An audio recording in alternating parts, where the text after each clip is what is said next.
Yo, okay, we are live, definitely for the first time. Everyone do a quick mic check for me real quick. Test. Hello. Hello. Hello. All right, perfect. Now, for not the second time, we're back for a second episode of Adventures Kindling, D&D podcast where we talk about all sorts of shit. This week we'll be going to a topic concerning roleplay, but before that, let's do quick reintroductions. I'm Ash. I am DMing 2 campaigns now, one of which is Kindred, which is most of these lovely people. Chrissy, take us away. I'm Chrissy. I've been doing D&D for about 2 years now. I'm part of Ash's Kindred campaign as a player. I'm also DMing my own group right now, which Ash is a part of, and we're on our second campaign. I mostly just like to come up with cool character moments and stuff, and I don't really pay attention to all the mechanics as much. I'm Meeg. In April will be my first year of playing D&D. I've played a couple one-shots up to now, but recently I have been playing in Sapp's campaign, and I draw in my free time. I draw D&D in my free time, so yeah. Yeah. I'm Nora. I've been playing, I think, a little over 2 years, doing some playing as a player, playing as a DM. I think I've played with almost everybody here except Chrissy. Yeah, mostly I like my classic D&D, but I like the shenanigans we get up to here too, so it's a lot of fun. I'm Sapph. I've played for a couple of years, DM'd for about a year. I've DM'd for most of these fuckers here, save for Chrissy. I'm notoriously known for writing a little too much and making crazy ideas that stray a little too far from the classic 5e D&D mechanics. My name is Scout. In April, it'll also be a year since I've been playing D&D. I like to make kind of nonsensical characters, like a monk that's named Key, who's a monkey, and a wizard lizard. And I like to draw D&D art, and my fucking D&D art folder is like 32 gigs. Damn. Yeah. Oh, wow. Yeah. All right, now that's our cast. A lot of people returning from last time. Today we're talking about a roleplay topic, specifically role-playing strengths and flaws of our player characters. Now, aptly I tried to name this podcast, and I named it To Fall Lower, to Fly Higher, because, to give credit where it's due, I recently read Fight Club, the book, as well as watched the movie with a bunch of friends, and one of the quotes from there is literally, the lower you fall, the higher you'll fly, referencing you have to know yourself on a deeper level by accepting failure. And I think that what comes, like, it's the failure and the successes that give, flavor to a character. But before getting more into the philosophy, I kind of like this sort of routine of starting with the mechanical side of things before we get deeper into, differing opinions and whatnot. And so to start off with, I want to talk about the mechanical strength and flaws that come with the character, right? Think very mechanically, just if you have a character sheet in front of you, what do you define as a strength or a flaw? Anyone? I have so the character sheet, right? It's as someone who kind of just starts off with D&D, just looking at the sheet and all the boxes is very, very overwhelming. Yes. Like, especially if you don't have anyone, and like calculating everything by hand. It's not until you play maybe like 2 or 3, or you just do enough of them that you kind of get the hang of it. So I think that's one of probably the bigger barriers of playing D&D. It's just that overwhelming boxes and stuff on the character sheet. Very true. And so maybe to help people that might want to get into D&D, what do you think is a good way to know, like, just looking at your character sheet, where is your character strength? How do you know it just from, like, what's on your character sheet? I feel Maybe like just as someone who doesn't really care about kind of stats as much, I always really simplify it. Like, my character right now, who's a fighter, I just have a ton of strength. And I just know anything related to strength is really strong, and everything else is probably just weak. When I was playing a rogue, I did the same thing with dexterity. I pretty much just choose one and just kind of strengthen that, because then at least it's really easy to know where my strengths lay.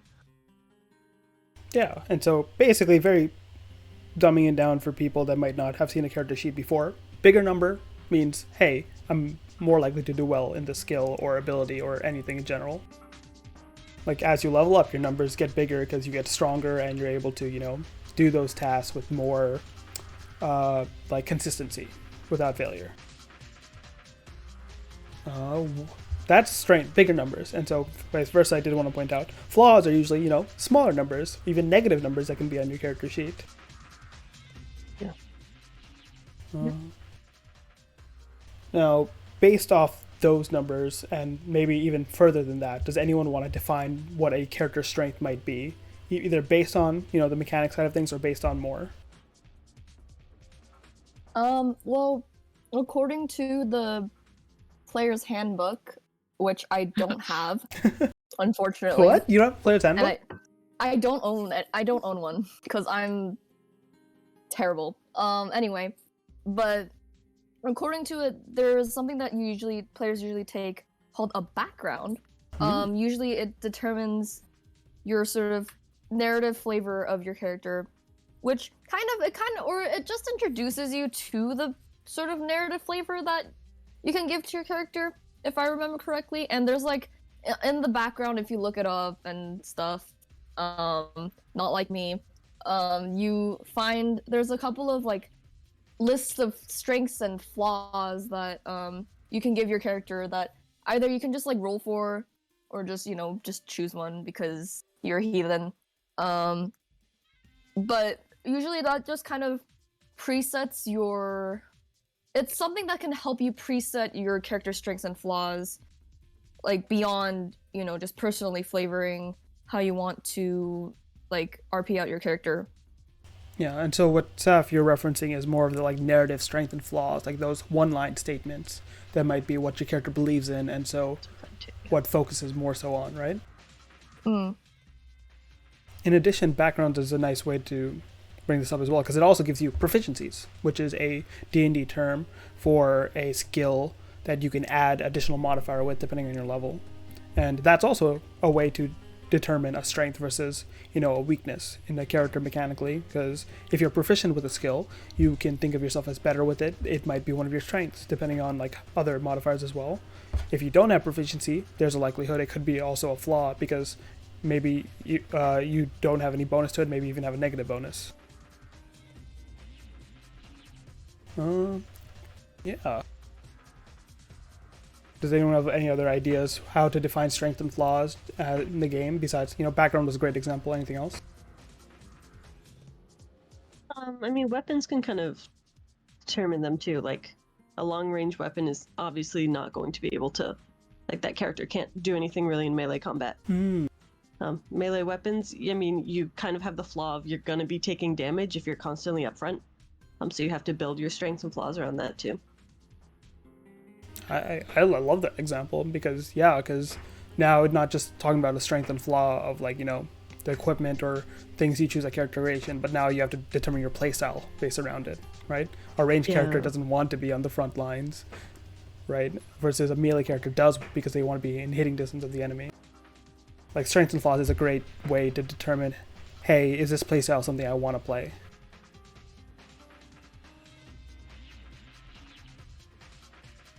That's a great... That kind of came up in our last session too. Like we have one person who's more of a min-maxy person who's ranged, and he just literally was like 60 feet away in all combat.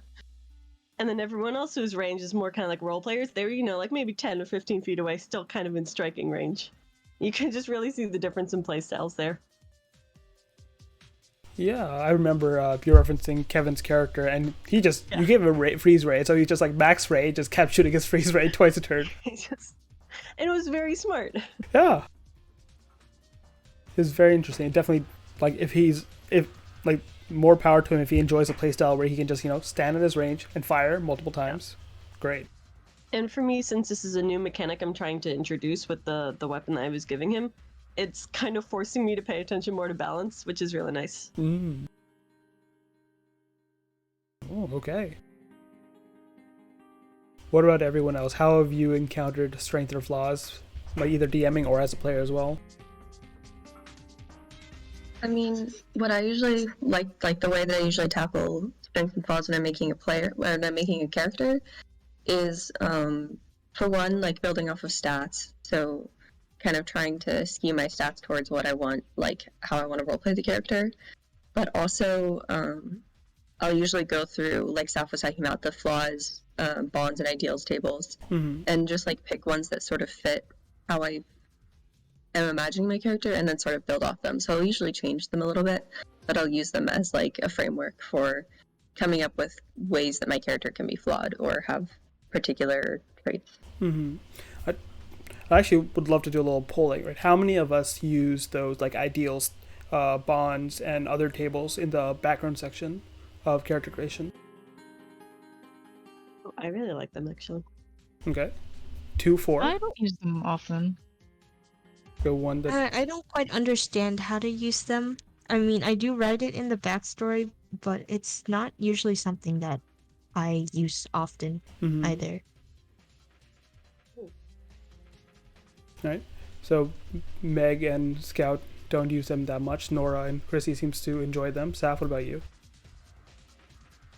I'm trying to think, because there are times when I use it, but there are also times, but then I also just kind of, my character flaws kind of come out as I'm writing my backstories, which I kind of do before I make the sheet sometimes. Same with me, yeah. So it's just kind of, I don't know, I'm like somewhere in between. Like, I like it, but then if I don't need it, then I don't need it. I agree. I do something very similar. I kind of work out my character beforehand. I have a whole thing with the background system in general, and that's why my homebrew way is kind of, I don't deal with it for other reasons. It's, for me, my perspective is it's just additional list that if I give a new player, they'd be like, oh shit, I have to look at this whole list and decide on something. Yeah. So I tried to simplify it, and like that's one of the things that I end up cutting. But when I make a character, I usually figure out things beforehand, and then if I see something interesting in the ideals or bonds or relationships, then I'm like, oh, okay, I'll just pick this one up. But I won't usually like go out of my way to fill out that portion of the character sheet or reference that portion of the background. I find similar to, I think, a lot of the people here, I usually start my characters with the backstory, kept getting an idea of like the theme I'm gonna build everything around. But like once I have the backstory, for me it's a little hard for me to imagine how is this person going to actually interact like at the present day, and actually find filling out those boxes kind of puts me in the right mindset. Like, oh, this is like when he's gonna reply more in like this way in like these kind of situations, and like these things will be good to him, these things will be bad to him. And it gives me like the present day roleplay mindset instead of the backstory, which is just like more like a history of like kind of like their traumas or their issues or like things they're gonna have to work on eventually. So it gives you a clearer like picture of things. Yeah, it builds my mindset for role playing the character. Yeah. And Maybe. Oh, I was just gonna say might be getting off track a little bit, but I was just really curious if anybody rolls their sheet first, or if pretty much everyone here like does all their backstory stuff first. I've been leaning towards backstory more, just because I get too excited about the one-shot or campaign. I'm like, ooh, I have this character in mind, right? So I usually write the story out, and then I roll afterwards with what I have in mind for the character. Yeah. I have the general idea of the character in mind, and there are occasions when I do like end up writing backstory, but then I try to keep myself from going all out before I roll the character, because if I write like way too long of a backstory for a character that I'll never play or hasn't been confirmed to play, then that's very sad. Right. It's true. Yeah. I believe that wholeheartedly as well. I try to keep things, like, I get excited myself with character ideas, but I keep things very minimal because I know the same feeling, right? Like, I want to make a character, and if it doesn't necessarily fit with the setting or like, with the stats rolled or something like that, I'm like gonna get sad. Instead, I just keep a bunch of ideas and like, okay, I have these sample ideas, I can find one that fits, and then develop it more after. Okay, I just thought that was interesting because, like, I think I do it less now because I'm online, but like, especially when I was playing D&D in person, I just love rolling up sheets so much that I'd be like, I'd come up with a random like idea and then I'd immediately roll up the character and then start working on backstory. So I just thought it was interesting, like the order that people do things. Yeah. I haven't done it that much, just especially recently because of online D&D in COVID times being a lot more popular. But I remember one time where, like, I had a character in mind, but the person DMing was like, said like, yeah, we could roll up character sheets before that if you haven't already. And I was like, wait, I kind of want to try that for once. And so I literally just rolled up a whole new character right before the session. I was like, damn, that was pretty fun. Yeah, for some reason, I just feel like rolling up new character sheets and like filling them out is really satisfying. I don't know. Yeah. Pencil on paper. Yes. I love rolling for characters, Yeah. It's so exciting. but I'm also That's like fun. not opposed to RPing my character outside of their stats. Like even if like Key is supposed to be a wisdom based monk, but I'm perfectly content playing him as like the silly little guy who like doesn't know how to read the room or something, you know. Like, it could I be think like I'm the more on that antithesis. Yeah, it could just be an antithesis of like the stats. You can have you can have like a super high intelligent person, but like is just like permanently just dumb about certain things. Well, this Yeah. actually It could comes. also be really fun, yeah, purposefully anti-role playing. Yeah. Well, this comes perfectly full circle because we have strengths that allow us to roleplay into those characters, right? But what about, you want to roleplay something that doesn't exactly, it might be a strength, but you want to roleplay as a flaw, or it's a flaw, and you sometimes want to roleplay as a strength. That's actually a very interesting question. How do you go about that? This kind Barbarian of who ties into bonks that. too hard. Oh, sorry. Go ahead. The barbarian who bonks too hard. Yeah. You go to 10 and you circle back around to 1 kind of mentality. Yeah. Nora, what you're saying?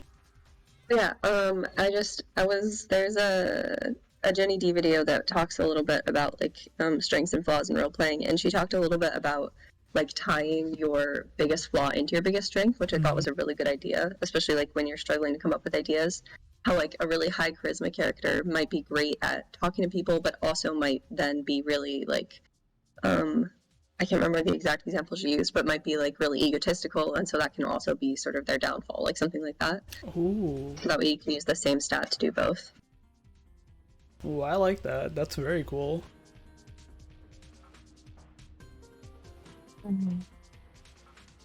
So it'd be like taking their strength to the extreme to the point of like it would start to like negatively affect them, right?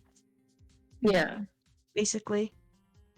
That's interesting. And also, this is what I was going to bring up in terms of how you could do this, is different situations call for different aspects of a stat or of a strength or a flaw. And so, being charismatic to a certain group of people might mean you're not charismatic to another group of people, right? If you know very well how to get along with high society, that's not going to work when you're trying to, get a peasant society on your side. Right? So that's a great way to describe it. You can be wise about certain aspects of life, right? Just how a kid might be wise in that this is good, that is bad, but at the same time do stuff that is more reckless or might not apply to the common sense of others.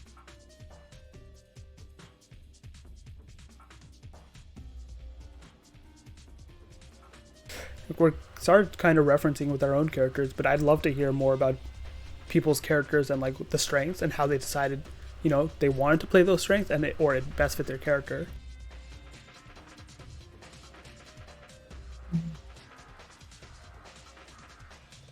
Any volunteers? I think small part of it comes from the group dynamic as well. Kind of having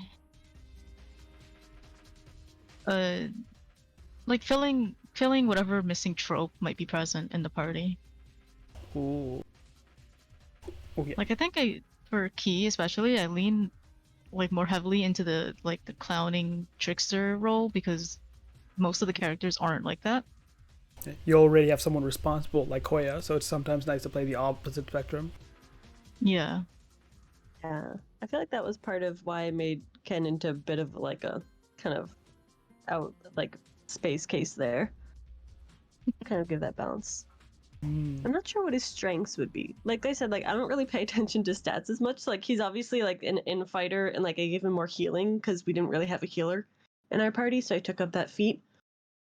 But like I'm really more focused on like his character, whereas his strength is just he's like a nice person to everybody. Well, that's the thing, right? Strengths are But more he's a little than shallow. strengths are more than just a character sheet because we reference them because it's the easiest thing to convey, right? Hey, I have a big strength number. I'm strong. I can do strong stuff. But morality can be a strength, right? Like Ken seems very, earnest and Or a weakness. good, right? You meet a drug dealer in the beginning. Oh yeah, of course, right? Strengths can also be flaws, like we've talked about, but that's like strengths. Like being good is not a bad thing, or necessarily in all situations. Like being able to be the party's compass sometimes, that's pretty nice strength. I want to reference something as well because you brought up a good example of Ken picking up healing, and I forget where I got this idea from, but there's something like roles in a party, right, that people can take up. And I love looking at these because it helps me make a character that I'm like, okay, where can I both stand out as well as fit in with the rest of the party? Yeah. I will list these out, and maybe this will give people inspiration like where their characters lie. There is tank, right? Able to take damage or resist damage in some form, right? There is DPS, right? Having those moments where you do damage and can turn the fight to your side. There is support, which includes healing, damage prevention, and the base way I characterize it is ways you can keep the party, as well as yourself, likely do what they're doing better or for longer, right? Like healing keeps a person attacking or do whatever they're going to do, right? Whereas utility adds new tools, right? Utility is spells that give CC effects or the character with extra movement speed, and so they might be able to get somewhere in a turn and do something that's not another character would be able to do. In addition, there's other non-combat roles as well, like investigator, right? They have good intelligence checks or good perception check, able to get knowledge somehow to add to the party's understanding of the situation.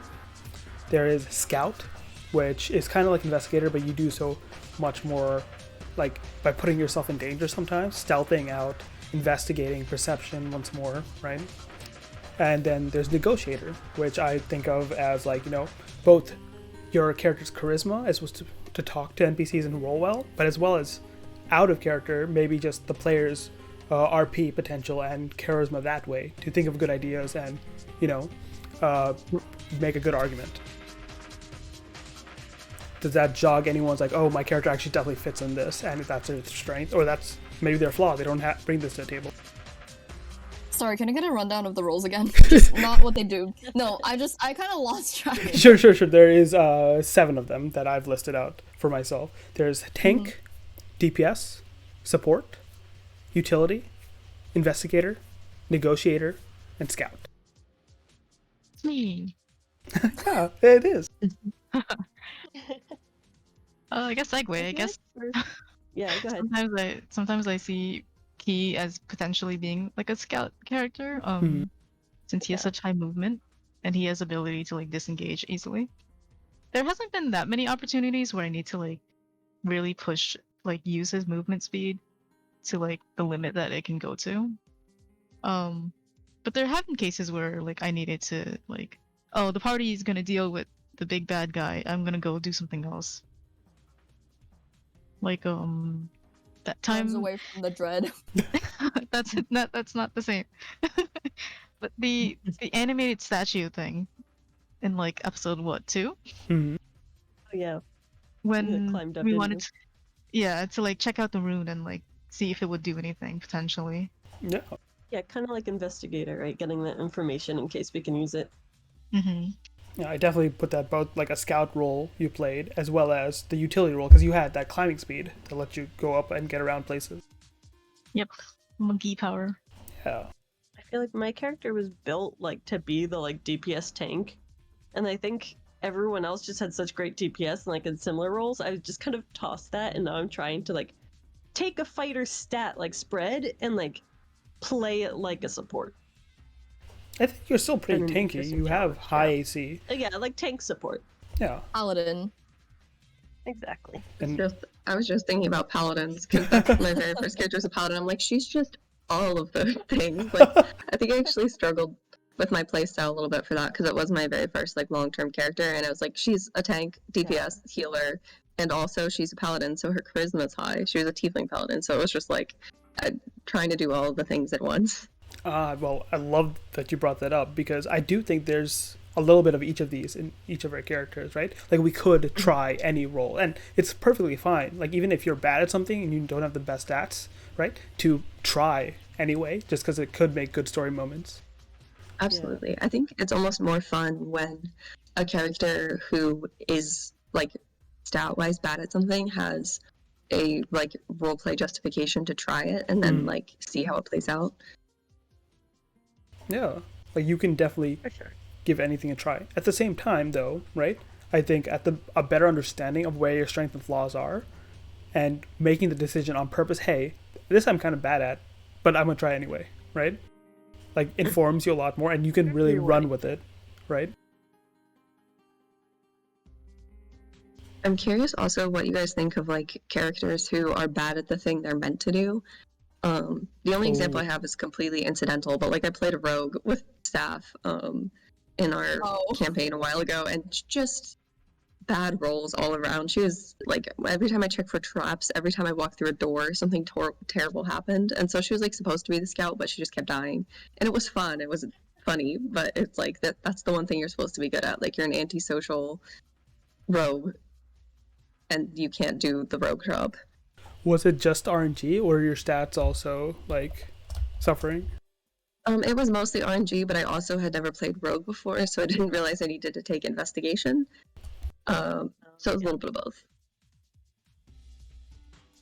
Especially if you're playing with like good friends, though. Like, I honestly wouldn't have any issues with that because then I would just make it like a big joke. Like, have the character themselves be embarrassed. Like, just make a big thing out of it. Oh yeah, that became just a meme. We have a gravestone emote for her because she just got dying. Oh, we do. I forgot about. Wait, I think I still have it. Maybe. Do I still? I might not. Shit. Hold on. No, I don't have it. Nor you need to send. And you need to send me it again. I'm thinking I have it on my server, but I don't have it. Oh wait, I have a better idea. Give me a second. while she's looking for that, Meg, what about you? Do any of your characters, do you think of like, oh yeah, they're definitely this role or that role?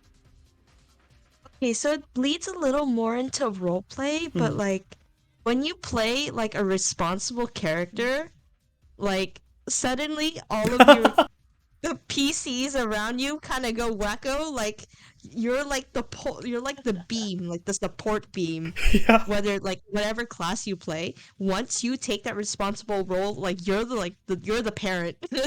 Just from my experience, because everyone just goes like bonkers or like goes ham, and No. I don't know if it's just me, but like Totally I feel agree with every that. time I play someone with a little responsibility, it just goes. Yeah, I'm one of those people who needs very little excuse to go bonkers, so I would be on the opposite side of that for sure. I'm just bonkers by Sure. default. I love it when somebody else takes the responsibility for me. Right? Like once someone takes it, you can just do whatever you want, and it will balance out, even if it's just one other person. No, we definitely referenced it, how like it kind of, you know, if you're in a group, right, your extremes actually push yourselves away in terms of trying to be more unique, rather than like, you know, there's a principle of group think when you start all thinking alike, but in D&D it's like the opposite, right? You're like, oh, this guy's somewhat responsible, I don't have to be. Exactly. What are the That's other a pretty roles good then? You've question. got the responsible person. You've got like the person who always touches the thing they shouldn't. Like, what other kind of roles are there? Narrative roles or like party dynamic roles. I think I'm the impatient one. I'm the one who always wants to like move on to the next thing and stop talking already. There's like It's kind of like the class roles. Sorry. like the ahead. party therapist who like always yeah, goes yeah. around making sure everybody's okay. Like Cordelia. Yeah. Fresh cut grass. Yes. Oh, I found the picture, by the way. It's in the thread. I see this. Rip That's such a Nella. That's such a good picture. I need to remake it into an emote. I think for my characters, I've played a wide range. Like most of them, I've spread my characters out by different race class. Game-wise, I'm personally more backliner, support, ranged sort of people. I'm very, very not good at frontlining. So like playing, and it connects back to D&D where playing frontliners terrify the hell out of me because I don't like I don't really like dying in video games. It's ironic. Get falling to Hey! zero, yeah. Hey, You gotta learn Um, sometime. yeah, Now it's your time. but yeah, I didn't name but, any like, characters, okay? I know, but I know who you're referring to. But I don't know, Cool. frontliners. Wow, I don't Achoo. know. I like frontliners now. They're pretty decent. But I still prefer like backlining, ranged, maybe healing support. Yeah, I think I remember taking when I played my druid character, I took all the healing spells I could, Hmm. but then never used them. Not for, oh, wow. No, Vanilla? yeah, but I remember taking like a bunch of healing spells that I used like once or twice. Do you guys tend to try and switch to different roles or like stick to one? Because I know I like to switch it up, but I also kind of struggle. Like the other problem with Nella is that I was fresh off playing a really beefy paladin, and I didn't change my playstyle, and that's one of the other reasons why she died all the time. Yeah, and going off that, I Excellent. did want to ask, like, what are people's favorite playstyles? And like Nora said, do you change it up at all or what? I think I pretty much have to do something different every time. Like one character, I'll have one like playstyle, and I don't really want to change it within a character once I've settled. But a new character, I think I'd go crazy if I had to play like similar characters over and over. Mm-hmm. I totally agree with that. Like, I think that first time I had a really hard time switching, but now, like, I love making my characters completely different. Like, I don't think I've played the same class twice yet because I want to try everything. I understand. But I totally agree with that. With like, especially once you're like really new, you're kind of scared to play anything else. You're like, oh Yeah. my gosh, I have to learn like a new character, especially if you're going from something like a sorcerer to a druid, and you just see like a million different skills you learn and everything. Druid's just scary, but like, th- it's that's the thing. You play enough, and then you just go, what if I play a druid, or what if I play a paladin? You kind of explore more, and then you kind of get used to playing all these, and you experiment more, mixing in, even I forgot what was the name when you like dual class. That's not the name. Multi-class. multi-class, yeah. Multi-class, yeah.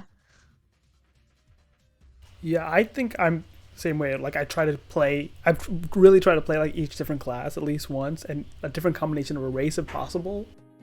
But I realized I actually do tend towards the similar set of like party roles a lot of the time. Like before I actually thought there were party roles, I was just like didn't realize like yeah, I very much like playing some form of negotiator character for a while and I'll have a phase of that. And then eventually I'll switch to a phase of like, oh, I really want to play a support character now or a utility character. Some reason I ended up playing like 4 barbarians. The barbarians are great though. But I think partially it's because like once I started looking into barbarian, like how to build barbarians, I started seeing like different multi-class options, or like when I started looking into monks, there was like the strength monk, so I wanted to try that out. And then like it just kind of spiraled from there. But like typically when you play a barbarian, you're just DPS tank. Like that's all you're good at. You just bonk, and then like they usually they don't care about like intelligence or like charisma or stuff like that. So like those characters don't really end up being like investigators or like negotiators. They're just monk. And then from there it's like very easy to go into like this chaotic like troublemaker or like the dumb lovable oaf who like serves as the tank for the party. So you're saying you main Always a bonk. good one. That's your main. Yes, I main monk. Nice. But I think like even with like the 4 different barbarians that you played, each of them still have a different flavor to them, which makes it really nice. Like it's not, even though they're the same sort of like playstyle, they still have that sort of uniqueness to them that makes them different from one another. Yeah, and that's like the beauty of D&D. You can like even if you only stick to like PHB races and classes, there's so many different options out there. And like combinations and just how you play your character. Actually, to kind of tie it a little bit back into the theme of the episode, something Ash said and a little bit of what you said, Scout, reminded me of like kind of another way that I tend to pick strengths and flaws, which is that I love coming up with weird class species combinations. Like I said, my first character is a tiefling paladin. I was just like, that seems weird. I'll do that, and that's kind of how I got this. Like, she's a very devout like follower of Helm, but she also has the like devilish lineage, and so like that's something that she struggled with a lot. Is like how she balances, like, because I used Hellish Rebuke a lot because it's very useful, and it's like how she balances feeling about like being a tiefling, but also being very religious and stuff like that. Like, or like I still haven't played him, but I really want to do like librarian barbarian, and normally, like Scout said, a lot of barbarians don't have high intelligence, and so they're kind of like they can fall into that like lovable oaf stereotype. But I really wanted to like make intelligence his strength, stuff like that. That sounds cool, yeah.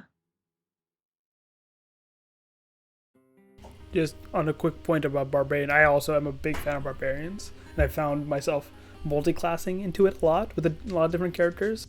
Like I played a barbarian as Scout is doing now for a one-shot. I've played a cleric barbarian.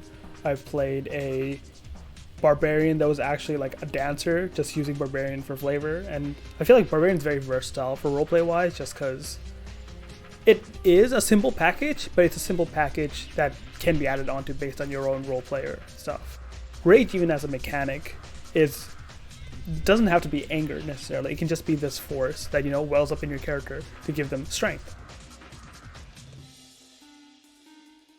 Yeah, definitely. I feel like it's a really versatile class, and it seems like a lot of fun to play. Yeah, but speaking of strength, let's speak a bit about our character's flaws. Is there any, flaw that you've thought of for a character that you've been really proud of? Or, oh shit, this would be so much fun to roleplay? I feel like flaws are, kind of the next level. At least at my point, I've only made, 3 or 4 characters. And I'm starting to realize that I think it'd be a lot more fun to come up with them, but I'm still kind of learning how to do it. Mm-hmm. I'm not sure what I would even say my character's flaws are. I'm sure he has them. I love that you brought it up, though, that it's kind of next level, because the first gut instinct a lot of people have to a game, and even first time to D&D, is oh, why would I want my character to be bad at something? Right? People are like, strong. Why would I want low numbers? Why would I want moments when my character fails? Does anyone have an answer for that? 'Cause it's fun. Yeah. And it's fun. D&D, after Actually, all, I is find about it telling a helpful. story. Oh, sorry. No, you can go.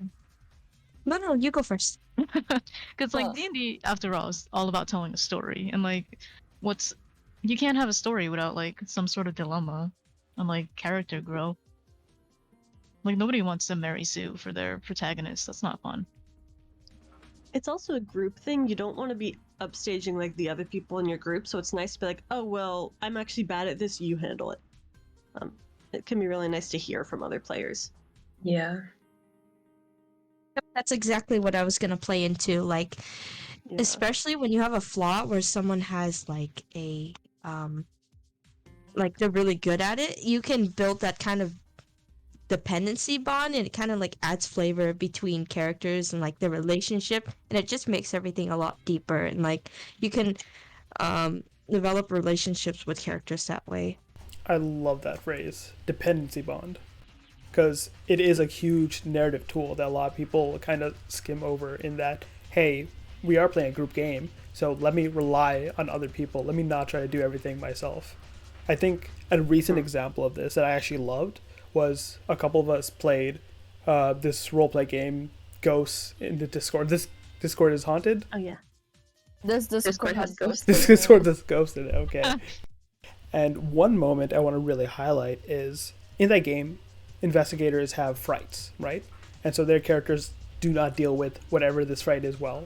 And there's a bunch of times Chrissy and Sapph playing investigators, you guys switched out because you guys had frights that you were dealing with the ghost. And so you guys like, okay, tag out, tag in, right? Can't handle this. And you did that multiple times, which is just was a great way from my perspective of just like, oh shit, getting everyone involved and working together. Yeah, keeping it more like a group of 4 people instead of 2 groups of 2, like in tandem. Like that, I love that. Just not even from during the game as a player while playing, but also I'm like, this is the perfect thing that you need to incorporate into all roleplay experiences. It's also more, it makes the roleplay more fun. Instead of, like, I feel like if you only look at your strengths, you don't really see it as a character, you see it as, like, a stat spread. Whereas if you're like, no, like, I also, like, a lot of the people I've played with often choose not to roll on things that they don't think their character would know or, like, be good at. And I like it 'cause it's kind of like you're making sure that they're real, and you're not, like, saying, oh, well, you know, he knows nothing about this continent, but I rolled a 20, so give me all the background. Like, it kind of breaks that immersion. Yeah, how do you feel about that?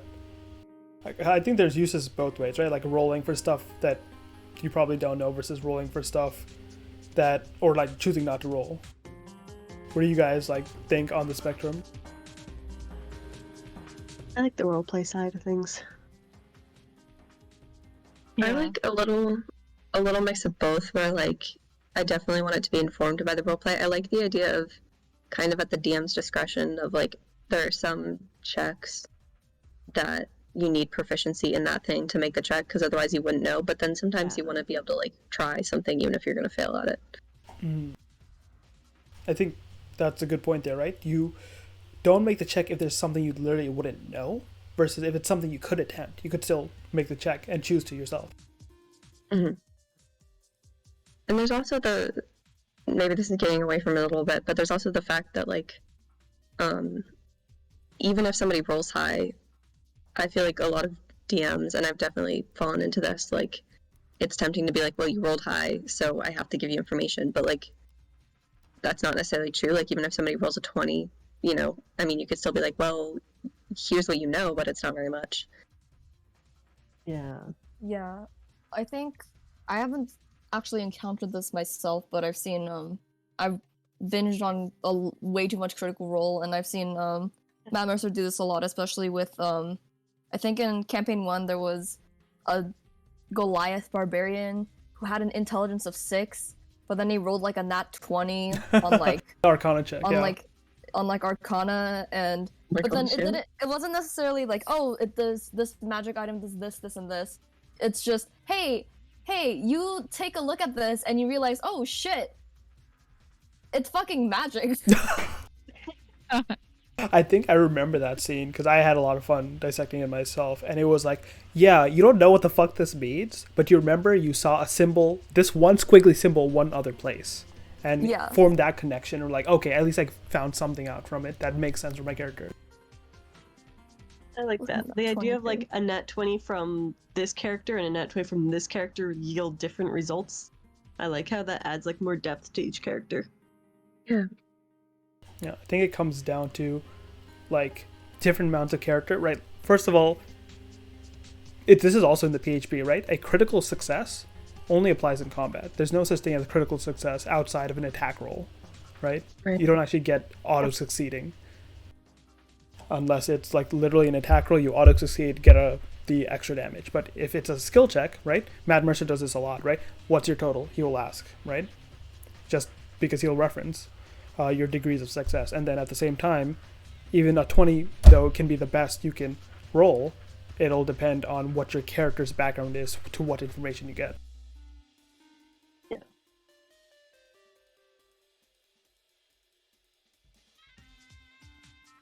Kind of on this topic, I want to pair strength and flaws with success and failure. And so, quick aside, right, real quick, what is mechanical success versus mechanical failure? I mean, the first thing I think of definitely is just like DC checks. Like, Yes. if you skill checks, everything has a DC. If you meet it, you succeed. Yeah. It can be graded, like, if you meet the middle one, it's only so good. If you meet, like, the higher level, it's better. Mm-hmm.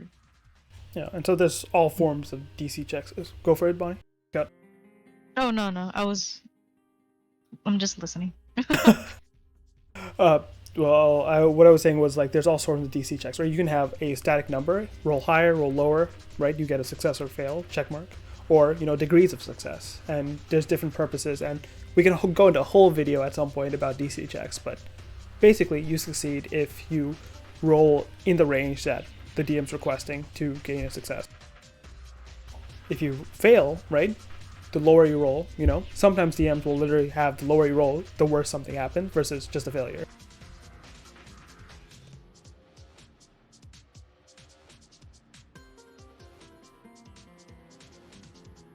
I do think it'd be useful in this case, like,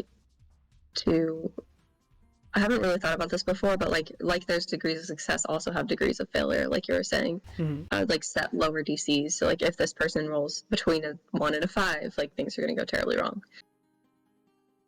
Yeah, I know a lot of other systems kind of touch on that.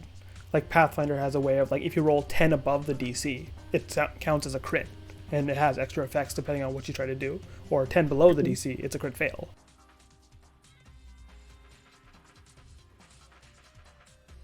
Yeah, that's an interesting one, too. Yeah, that's cool. It would be nice to like learn about different systems, even if we don't like intend to play them, just to like see how they treat things like that, with successes and fails. Like I've actually Definitely love sometime. Oh, sorry, Sapph. No, go ahead. Oh, I was just gonna say I'd love sometime, especially like with this group, because we're all pretty into the roleplay side, is like find some small systems that are really roleplay heavy and like run a few games, because those I've really enjoyed and have like helped me when I was first starting out. I think actually before I ever played D&D, I played Dialect, which is like a game that centers around just like free-form scenes, and so you like have to roleplay. You can't. There's no mechanics to rely on. And I think that like helped break me out of being nervous about it. So I think that'd be really fun, especially with this group, to do something like that. Yeah, I'd definitely be a fan. I know Chrissy and I have tried games like Fiasco and Dread, which have been a ton of fun to just, forget about mechanics, and just roleplay stuff out.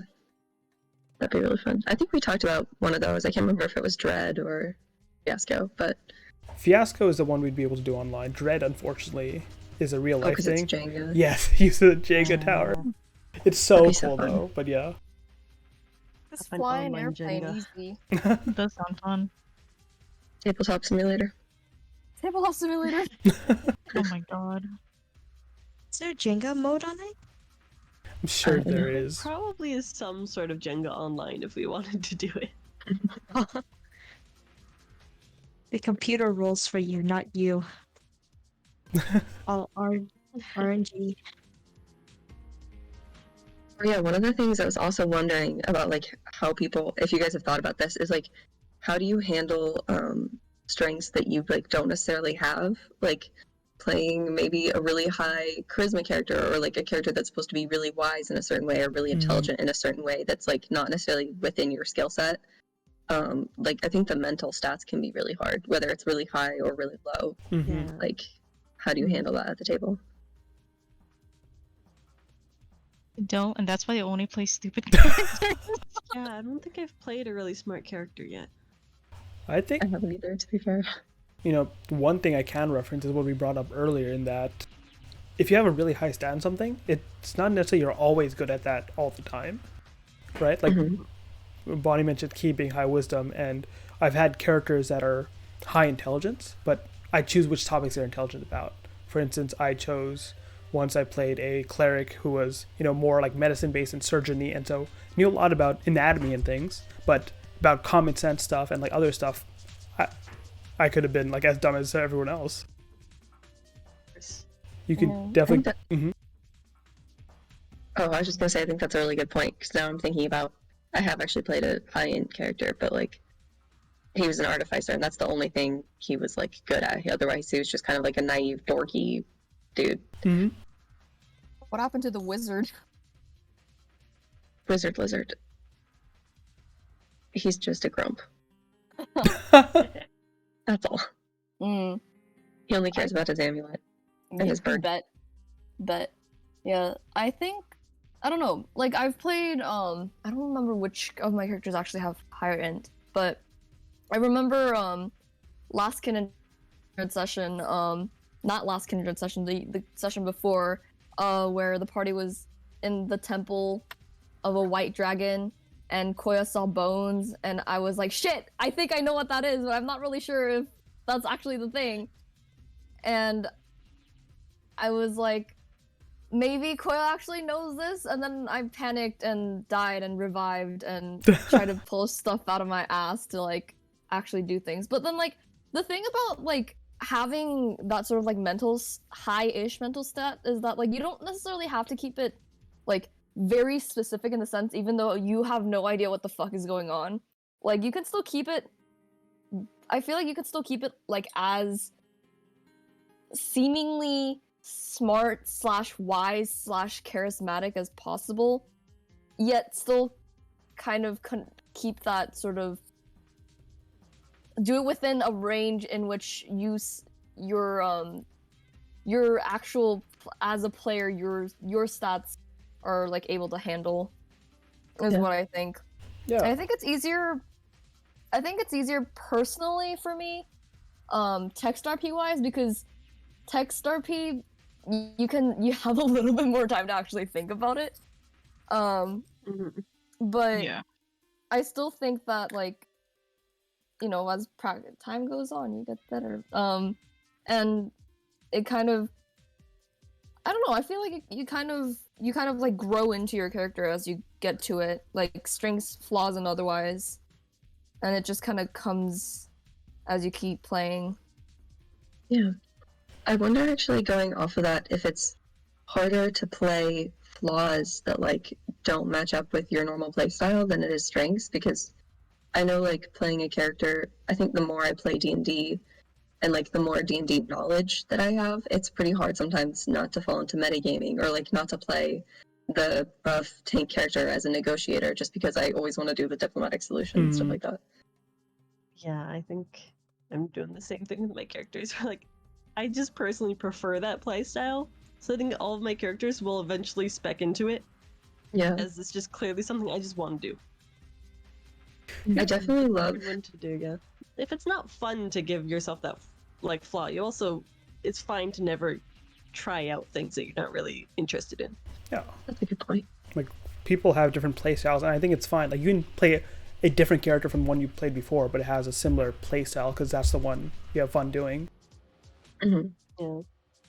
I think the advice that my like first DM gave me on that was like, if you are trying out a playstyle that's different from your own and you're struggling like making an in-character decision, and somebody else at our table did the same thing, he would roll a d4, and if it was like above, like if it was like a even number, he would go with this choice, and if it was not a number, he'd go with the other choice, and that way he could just like take the pressure of being like, is this an in-character decision, out of it, and just do whatever.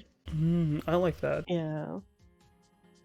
Because that, I think, speaks to what I was going to propose as a solution, but kind of feels like a cop-out, because I think what it comes down to, right, role-playing a strength, role-playing a flaw, right, it comes down to making the decision and making that decision with confidence, right? Whether you're trying to role-play a high intelligence character, high charisma, high wisdom, right?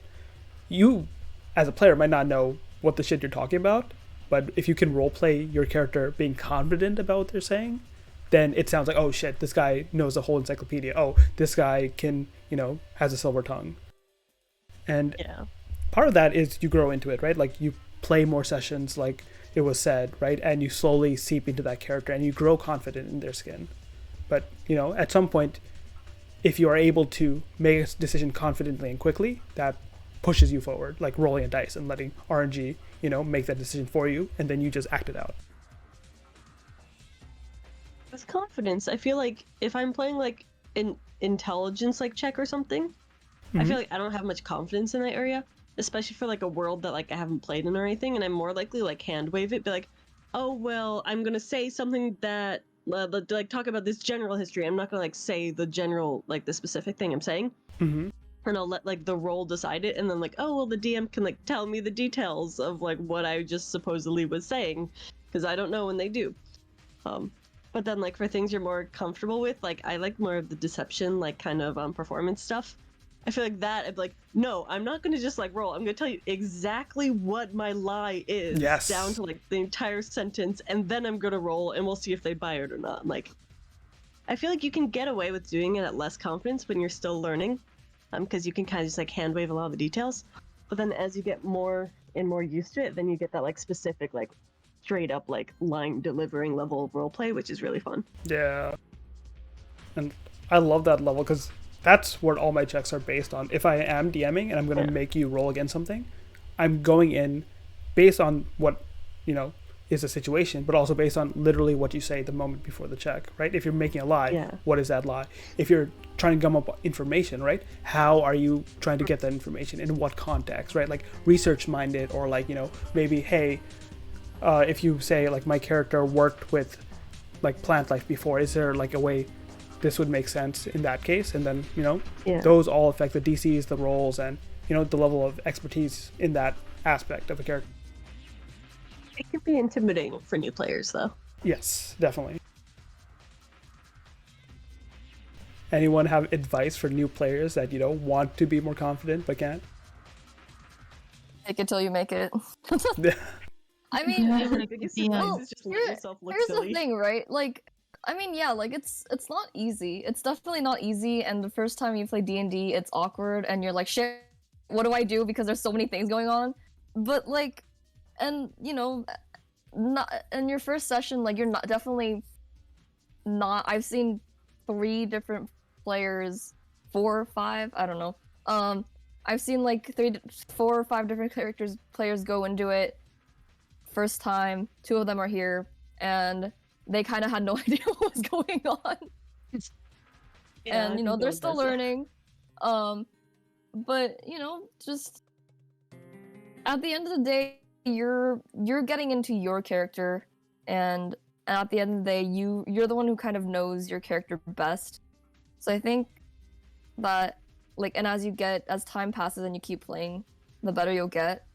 So I think that it can just go with it, go with your gut, and voila, suddenly you're making stupid decisions because your character is brilliant but also not brilliant.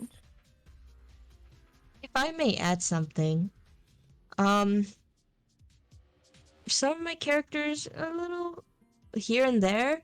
What helped me, especially with the roleplay aspect of it, was I would, find someone I knew, or a TV character, or any character at all that I think resembled their personality, and I'd put myself in their shoes. I'd be like, what would this character do in that case, right? Like, if it's not something I just pulled out of thin air, it's usually I take a reference from somewhere, and I use it kind of as my guide if I'm not unsure, or I look, or I remember a reference. So like, maybe if I made my character based off of Squidward, right? For example, what would Squidward do in this situation? He'd probably shrug, or probably complain, or hiss at SpongeBob, whoever the SpongeBob would be, in that case. So if it's challenging for some people, I say find inspiration where you already have it, and kind of just build it off of there. Really good advice. I think there's a lot of merit in that because, like you said, like part of confidence, you have to fake it until you make it. But one thing that can help you kind of get to that point is prep work of some kind, right? Meg mentioned having a reference, right? And so having some form of connection your mind can easily make, hey, what would that character act like? But what's also helped me a lot is having specific ideas of roleplay moments that I might want my character to act out or be a part of. And, you know, maybe not much, but like, you know, writing a line or something like that. I've literally gone and either, like Meg said, like reference quotes by certain characters and be like, okay, could my character say this? Yes? Okay, I'm going to try and put that in at some point. Or could my character like roleplay this sort of encounter out? I think one example from people here, Key, you know, if Scout plans a prank for Key beforehand, that's doing the prep work to add to the confidence when you do carry out that prank. Yes.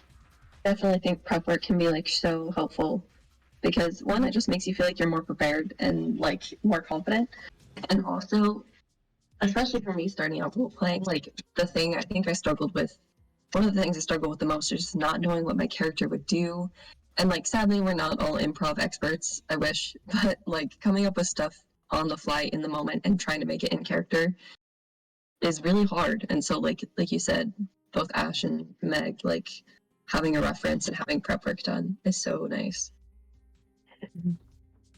I feel like I'm on the opposite side of the spectrum where I don't think I'm particularly great at improv, but I really hate prep work. I find it kind of repetitive and I can't like focus when I'm not in session. And I have to say, like, in the beginning, I just found myself mostly being quiet because I didn't know how to do all these things. But over time, I kind of learned, like, the more you throw yourself into it, like, regardless of the outcome, like, the more fun it is. So I've kind of been building on that. That is also very true. Well, for sure. Just gotta jump into it.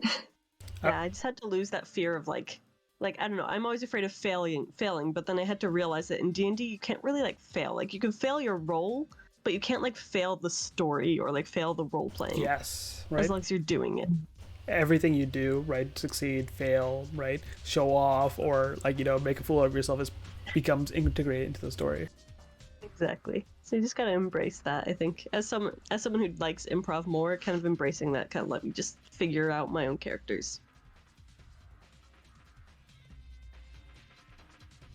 Yeah, I think that's a really good point to start concluding it on. One last thing I wanted to kind of talk about real quick is just an ending question, right? Like, strength versus flaws. Which one would you say you like to focus on more when building a character? And if you got one, a ratio of like, hey, I like focusing maybe 50%, 50%, right? Or I like really focusing on these are my strengths, but there's this one flaw I have.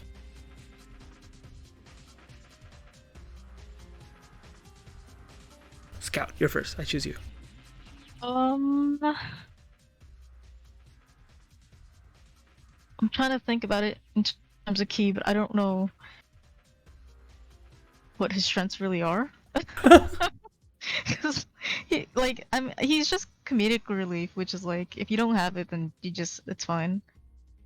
I think strengths are more fun to roleplay, but then flaws like definitely are like very crucial moments for your character's development, which is like kind of the whole point of D&D. So I guess in the end, I'd say flaws are more important, or like more, I guess, more something to focus on as a role player. Yeah.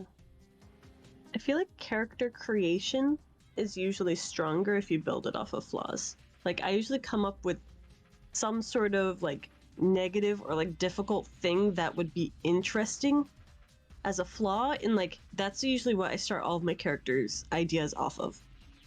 And I see how would they respond to that, and I kind of build my strengths around that, and then I build my character sheet at the very end. So 2 for flaws. Nice. What about you, Meg? I'd probably go with flaws too.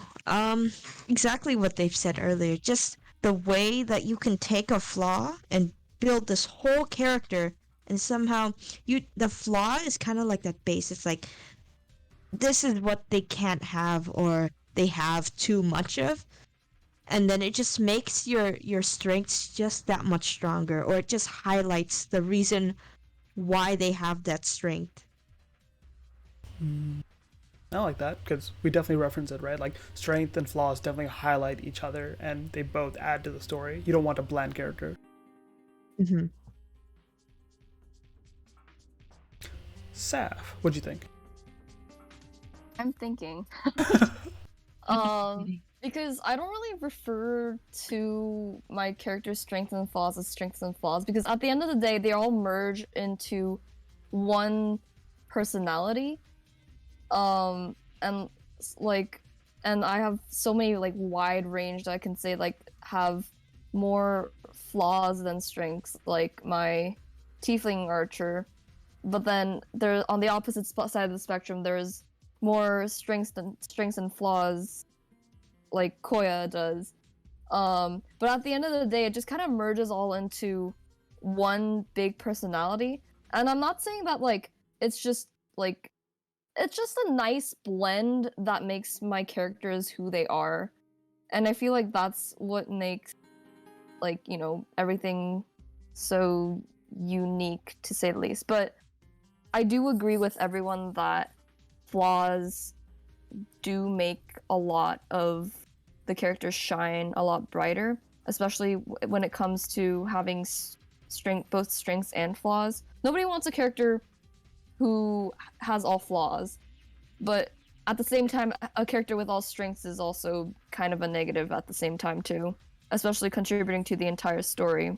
So just a nice balance of it makes everything shine all the more brighter. Agreed. I like that. Yeah. Nora? I definitely tend to focus on flaws because I think strengths are just easier to come up with for me, especially when we're like basing it on stats, because it can be like, okay, this is what they're good at. And then I have a harder time like figuring out, especially how to roleplay flaws. But I've tried a lot of different methods. What I not normally kind of do is like, especially if I go into a character without a lot of direction, is I let like in-game events kind of dictate what their flaws are going to be and like shape the character that way. But I am interested to play more of like actually what Meg brought up. The newest character that I made, who he's in a campaign near it, is the first time I've actually tried like taking inspiration from an existing character and also like really setting like, okay, these are his flaws beforehand. And so I am interested to see how that works out. And like I tried to pick a flaw that I could use a lot. Like he's kind of cowardly, and so like anytime we're talking about marching order or entering combat, he's always at the back. Like he's hiding behind the barbarian, like does not want to be in combat. Nice. And so that's been kind of fun. Yeah.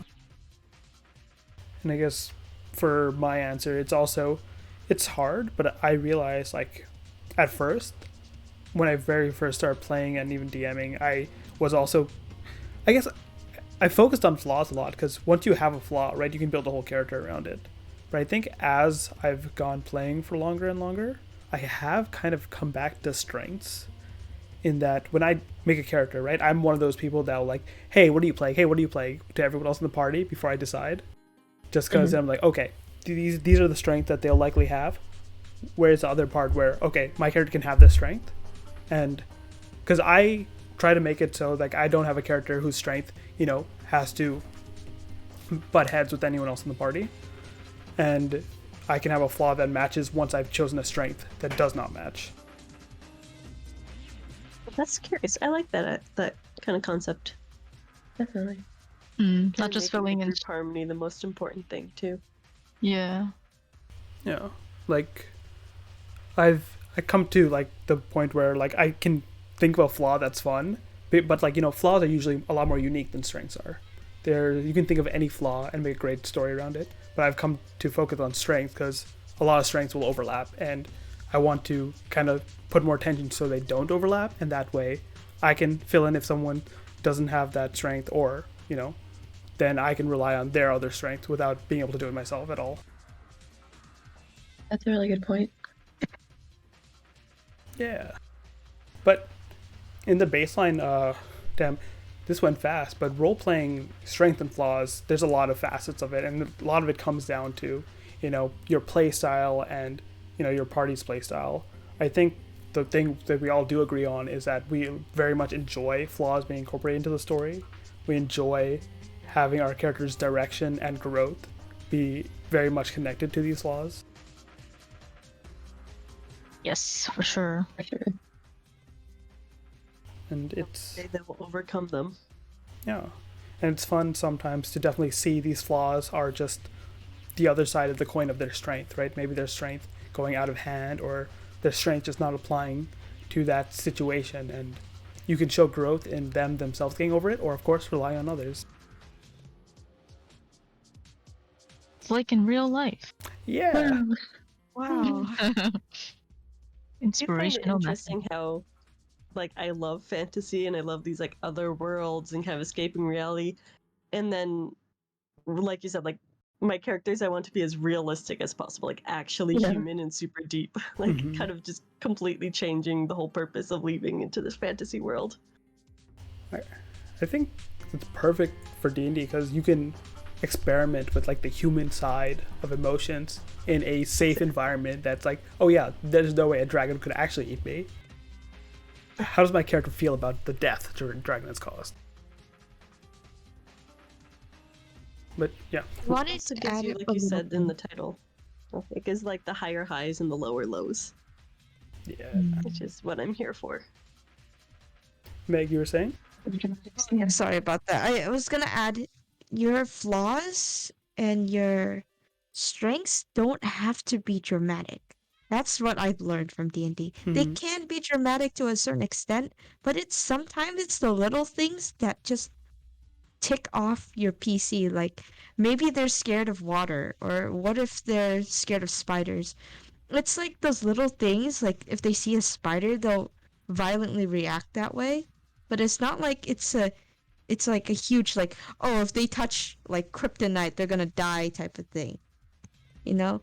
I found that very interesting to play around with. It's not just dramatic strengths and flaws. Little Yeah. That's a really good one. point. I was gonna say also, when it comes to like, since we're talking about role playing strengths and flaws, like one of the things that I like about what you said, Meg, is that when it's small stuff like that, it's way more likely to come up, and especially then you can have fun with it and role play it. And like major flaws are important too, but they tend to be more long term, I feel like, and you don't necessarily get the chance, especially if your campaign gets cut off or whatever, like to experience those. And so I feel like it's a lot more fun to have smaller flaws. Yeah. And it's also nice because like when flaws are like smaller, like you said, and they come up more often, you can get some like really nice character interactions between PCs. Like since Key's afraid of fire, we had that scene where Koya like carved him a little wooden water spirit. Hmm. That was like one of the sweetest scenes in the game. And like when this campaign's like gone and over, I'm still gonna probably be thinking about that. Yeah. They give rise to such, nice character moments that, last with us, become memories. If people are down, I'm always free to like keep talking about this, but I will end the episode here. I want to set one new precedent. I want to roll for who will give the ending closure for the podcast. No. Let's all roll a d20 Ah. in Dice Rolls channel. This is too cruel. So Cruel and it's at the unusual lowest punishment. one? Is it exclamation? Well, We should decide. Higher low does the outro. Let's do lower. Okay. For a reward. Fuck. I don't really There we go. roll. All right, so if you roll high, you're exempt. Go for it. So far, it's Tell me tied. what I'm supposed to write. Oh, exclamation mark R space 1d20. Oh, Oh nice. no! Oh, Oh, wow, no. this What is is a this? satanic cult. Casual. RNG Wow, we all rolled terrible. 666, but the one takes it. Chrissy, send us out. What am I supposed to say? I don't know, like whatever. Is your outro? Yeah, whatever you think you got from maybe this episode, and just Sign out from Yeah. this episode. a closing. I mean, I think this episode was a great overview of kind of exploring characters and seeing like what makes them strong, what makes them weak. I think we learned a lot about their flaws and how to build them and how to roleplay them and kind of build group dynamics around them, kind of keep your character from being Mary Sue, but at the same time giving them their strong moments, and kind of playing what you like and exploring all aspects of like the human condition that you haven't really been able to play around with as much. And then at the very end, kind of a reminder to keep it dramatic when you want, but also kind of keep it real, kind of keep it tied to reality, have those smaller moments as well that kind of build your connections with people and make that group kind of enjoy the D&D and kind of make it into a longer lasting memory that hopefully people will always look back on fondly. Yeah, Wow, that was nice. beautiful. That was Alright. great. And so Thank you. next time we will Wrap up. see what we discuss, but hopefully we'll both fall lower and fly higher. Good shit, guys. Yeah. Look, Yeah, good job. Ironically, we all rolled very low. Yeah, we did. Oh my We God, yeah. we falled low.